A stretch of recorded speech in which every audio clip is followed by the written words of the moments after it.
Okay, I don't know if this angle is any better, but at least we're not going to have the shaking. And the shaking was really driving me crazy.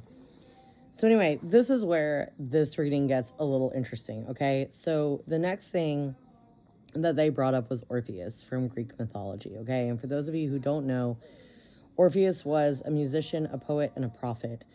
And it was said that his music was so powerful that it could move people, it could move animals, it could move rocks, stones, trees, like all these things, right? There are two songs that could be relevant here. Both are either one, and it's Orpheus by Vincent Lima and also Orpheus by MGK. All right, so for those who don't know, Orpheus was the son of Calliope, who was the muse of poetry, and the son of Apollo, who was the god of music and prophecy, okay? And he fell in love with a mortal woman, and she died from a snake bite after they got married. So he descends into the underworld to bring her back, okay? And his music softened the heart of Persephone and Hades. And so they were like, yeah, we're going to let you bring her back. But the deal is that you have to lead her out of the underworld, and you cannot look back until you are in the upper world. Okay. So they're moving, and then he gets really overcome with doubt and longing. And he turns to make sure she is there, and she disappears back into the underworld forever, okay? So first here we see faith over fear, because if he had just had faith and he kept on moving and that had overridden his fear, things would have turned out, why does that look weird? Very different, okay? But also, if we look at this from another perspective, it's trusting in faith over fear, and also the consequences of doubt, right? Is that sometimes we miss out on something, because we've doubted, right? And I think that's where this person is, be it you or this other person. I think there is this sense that if you keep doubting, if you keep waiting, if you keep being fearful, you're going to miss out on whatever this is. And so there's this need to move. Also, if we look at like his journey into the underworld, we can link that to kind of a metaphor for spiritual awakening. Some people say like shamanic initiation. He's considered like a divine artist, right?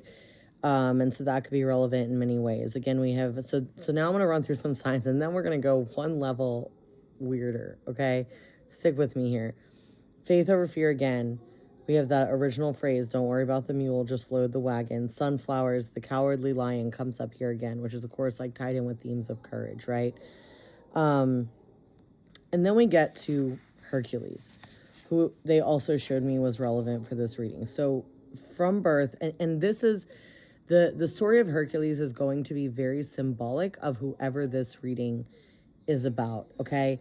So from birth, Hercules like had struggles. Like there are mother wounds there, okay? If you don't know the myth, go look it up. But anyway, so at some point, his stepmother, essentially, who is Hera, I believe, curses him. And he's overcome with madness, and he unalives his kids and his wife, right? And so he has like this major like breakdown about it, and he goes to the oracle at Delphi, and which is, famous for know thyself. So that's also relevant here, okay? And at Delphi, he's told to go serve the king and perform these 12 impossible tasks, okay? And that's his penance. So these tasks, like, they test his strength, they test his cleverness, his endurance, his perseverance. He joined the Argonauts and wrestled with death itself. And then he gets killed when his second wife, now this is also important to the kind of mythos here and whoever this is relevant to. So first off, we have mother wounds, right? Then we have some kind of like betraying someone that they care about, or doing like this unthinkable, horrible thing to someone they care about. Obviously not, if this is like super crazy, we're not talking about that, but some form of betrayal, right? Like, or being overcome by madness and acting in this horrible way that like ends something, or something about someone, maybe causes a rebirth for someone, right? Maybe some sort of like ending there. Anyway, moving along. So and then they have all these trials and tests and tribulations because of what they did, right? Like, they're suffering the consequences of their actions, or you're suffering the consequences of your actions. So then, after all this, okay, let's go to part 3.